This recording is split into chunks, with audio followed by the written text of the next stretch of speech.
Welcome back. আশা করছি আপনারা সকলেই ভালো আছেন। তো এই সকল ধরনের হ্যাপি বার্থডে ফটোগুলো এডিটিং করার জন্য আমাদের পিক্সার অ্যাপ্লিকেশনটিকে ওপেন করতে হবে এবং এর পাশাপাশি যা ম্যাটেরিয়ালস প্রয়োজন হবে সব কিছু এই ভিডিও ডিসক্রিপশনে পেয়ে যাবেন। এবং এখান থেকে আমরা ওপেন করার পর সরাসরি প্লাস আইকনে ক্লিক করব। এরপর একটি কালার ব্যাকগ্রাউন্ড সিলেক্ট করতে হবে, জন্য কালার ব্যাকগ্রাউন্ড অপশনে চলে যাবে। এখানে হোয়াইট কালারটাকে সিলেক্ট করব।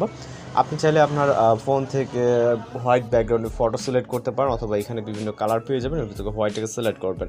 সিলেক্ট করার পর এখান থেকে রেশিওটাকে চেঞ্জ করার জন্য আমরা রেশিও অথবা ফিট অপশনে চলে যাবো। এখান থেকে 6:9 যেটা ইউটিউব প্ল্যাটফর্ম, এটাকে সিলেক্ট করব। সিলেক্ট করার পর টিক অপশনে ক্লিক করব। এরপর হচ্ছে আমাদের এখানে এখানে ফাইল ইনপুট করতে হবে এবং ম্যানুয়ালি কিছু কাজ করতে হবে।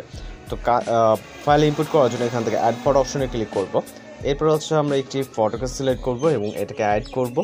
এটাকে আপনি প্রয়োজন মাফিক জুম করবেন এবং জুম যতটুকু করা হয়ে গেলে এটাকে রাইট সাইডে এভাবে ট্যাপ করে ধরে এটাকে আপনি আপনার মতো করে ছোট বড় করে নিতে পারবেন। ওকে, তো আমরা এখানে উপরে এবং নিচে কিছুটা গ্যাপ রাখবো। রাখার পর এগুলোকে সাইডে জাস্ট নিয়ে নিব। ওকে, এবং আমরা কিছুটা শর্ট করব।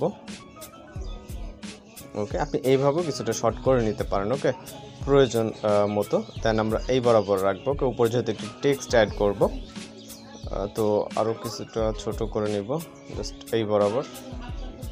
ওকে, এটাকে মিডল বরাবর রাখবো একদম, এখন একদম মিডল বরাবর আছে।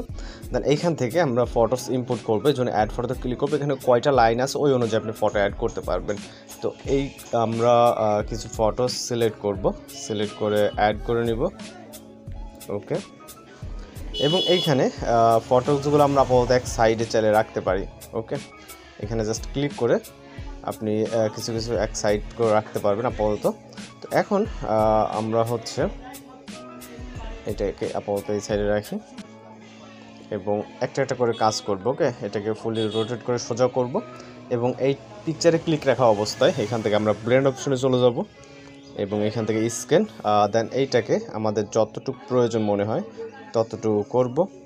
ওকে, এবং এটাকে আমাদের যেহেতু সাইডেরটায় চলে গেছে জন্য এতে ক্লিক রাখা অবস্থায় ইরেজ অপশনে চলে যাব। যাওয়ার পর জুম আউট করব, ইরেজ অপশন থেকে আমরা এইটাকে ইরেজ করে নিব। ওকে, যেহেতু আমাদের প্রয়োজন জাস্ট একটি লেয়ারে। ওকে, তো আমরা এটাকে সম্পূর্ণ ইরেজ করে নিব যতটুকু থাকবে, দেন টিক মার্ক। এরপর আমরা পরবর্তী পিকচারটিকে অ্যাড করার জন্য নিয়ে যাব এই পজিশনটাকে পরেও অ্যাডজাস্ট করতে পারেন, সমস্যা নেই। আপাতত এখান থেকে ব্লেন্ড অপশনে ক্লিক করে স্ক্যান এবং এটা জুম করে প্রয়োজন মাফিক রাখবেন। ওকে, এবং সেমভাবে ইরেজ অপশন, দেন ইরেজ সাইজটাকে বড় করে এখান থেকে আপনি এটাকে ইরেজ করে নেবেন। ওকে, দেন যেহেতু এইটাতে চলে গেছে সেক্ষেত্রে আমরা এইটাকেও ইরেজ করে নিব। ওকে, ইরেজ একটু বেশি হয়ে গেছে, তো এটাকে আমরা ঠিক করে নিব। ওকে, দেন টিক মার্ক। এরপর পরের পিকচারটাতে করার জন্য সেমভাবে এখান থেকে আবারও রাইট সাইড ব্লেন্ড স্ক্যান এবং এইটাকে আমরা এই মাপিক রাখবো। ওকে, দেন এখান থেকে ইরেজ অপশন, এখান থেকে আমরা পার্সনটাকে আমাদের যেটা ক্লিক লাগছে ওইটাতে। ওকে, ইরেজ অপশন, সাইজটাকে বড় করে দেন এটাকে ইরেজ করে নেব এবং লেফট রাইট দুইটাকে ইরেজ করে নেব। ওকে, তারপর টিক অপশন, দেন পরবর্তীটা সেম আর একইভাবে, এটা হচ্ছে মিডলেরটা ব্লেন্ড স্ক্যান এবং এই যে পিকচারটি আছে এগুলোকে এবার এই সাইডে রেখে দেবো। ওকে, যাতে এডিটিং করতে সুবিধা হয়। দেন এটাকে এই যে পিকচারটি আছে, ওকে, এবং এইটাকে আপনি আপনার মতো করে যেখানে রাখতে চান, ওকে, চাইলে জুম করতে পারবেন। ওকে, প্রয়োজন মাফিক। দেন ইরেজ এবং এখান থেকে সাইজটা প্রয়োজন মাফিক রাখবেন এবং লেফট বা রাইট সাইডে অবশ্যই এটাকে ইরেজ করে দিতে হবে। ওকে, দেন এখান থেকে টিক মার্ক এবং এখান থেকে পরবর্তী পিকচারটি, এটা না, এইটা। ওকে, এবং রোটেট করব। ওকে, এখান থেকে আমরা আবার চলে যাবো ব্লেন্ড অপশন, স্ক্যান, এইটাকে এটার মতো করে রাখবো, চাইলে জুম করে নিতে পারবেন। ওকে, এবং ইরেজ অপশন, এখান থেকে সাইজটাকে বড় করে সাইডেরগুলো ইরেজ করে নেবেন। ওকে, এবং জাস্ট আমাদের এখন লাস্ট একটি পিকচার বাকি আছে। ওকে, লাস্ট পিকচারটিকে রোটেট করব।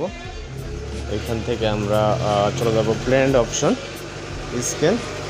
ওকে, এটাকে এইখানে ডিজ অপশনে ক্লিক করবেন এবং সাইজটাকে বড় করে দেন। ওকে, পারফেক্টলি যতটুকু সম্ভব এইখান থেকে করে নেবেন। ওকে, দেন এখান থেকে টিক মার্ক। তো আমাদের পিকচারটি এখান থেকে আমরা সেভ করে নিব। ওকে, জাস্ট আপনার ফাইলে সেভ করে নেবেন।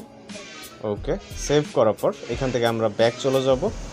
ব্যাক যাওয়ার পর পিকচারটিকে পুনরায় অ্যাড করব মেইন লেয়ার হিসাবে। ওকে, অ্যাড করার পর এখান থেকে আমরা অ্যাড ফটোতে ক্লিক করব এবং হ্যাপি বার্থডে টেক্সটটাকে সিলেক্ট করে অ্যাড করব। ওকে, এটাকে আমরা উপরে বা নিচে রাখতে পারেন যে কোনো পজিশনে। আমি এটাকে জুম করব কিছুটা, আরও কিছুটা বড় করে যাতে বরাবর থাকে। জাস্ট এটাকে হ্যাপি বার্থডে উপরে অ্যাড করে দিলাম। দেন আবার অ্যাড ফটোতে ক্লিক করব এবং এইখান থেকে এরকম একটি ফটো সিলেক্ট করে অ্যাড করে নিব এবং এটা ব্যাকগ্রাউন্ড রিমুভ করার জন্য রিমুভ ব্যাকগ্রাউন্ড অপশনে ক্লিক করব। ওকে, তো এটা ব্যাকগ্রাউন্ডটা রিমুভ হয়ে যাবে। দেন এইটা আপনি মিডল বরাবর এইখানে বসিয়ে দিবেন। ওকে, আপনি চাইলে স্টক বর্ডার অ্যাড করতে পারেন বিভিন্ন কালারের। ওকে, যদি প্রয়োজন হয় তো আমি হোয়াইট বর্ডারটাকে রাখবো, রাখার পর এটাকে 10-এর মধ্যে রাখবো। ওকে, আপনি চাইলে এটাকে ছোট বড় করে নিতে পারবেন। ওকে, এটাকে নিচে দিয়ে দিব। ওকে, তো এখন টিক মার্ক অপশনে ক্লিক করব। তো এখন দেখতে পাচ্ছি সম্পূর্ণ কিন্তু আমাদের হ্যাপি বার্থডে ফটো মেক হয়ে গেছে। তো এখন জাস্ট এটাকে ডাউনলোড করে নিব, তাহলে আমাদের পিকচারটি কিন্তু সেভ হয়ে যাবে ফাইলে। ওকে, তো এই ছিল আজকের হ্যাপি বার্থডে ফটো টিউটোরিয়াল। দেখা হচ্ছে নতুন কোনো ভিডিওতে। ভালো থাকবেন, সুস্থ থাকবেন।